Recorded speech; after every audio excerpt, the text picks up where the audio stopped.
guys एनिबीले हामीलाई कतिसम्म mix signal दियो के गर्न खोजे के हामीसँग होइन ल हिजो बेलुकाबाटको हो कि म त होइन अस्ति नसुनेबाट नै हो कि सर्ने कुरा त होइन तर हिजो बेलुका पनि सर्ने कुरा नै थियो नि त त्यसपछि म चिलमा त थिएँ तर पनि हल्का हल्का म पढेरै सुतेँ के पढ्न त अनि बिहान उठेर हेर्दाखेरि के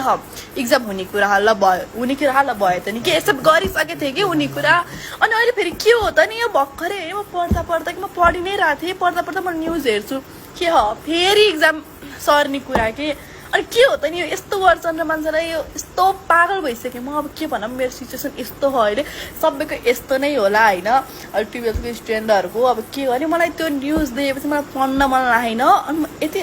के बोल्नु आई डोन्ट नो तर म के भनौँ के म न के भन्न सक्दिनँ म पढ्न अहिले म पढ्न कन्सन्ट्रेटै भएन कि त्यो न्युज देखेबाट मलाई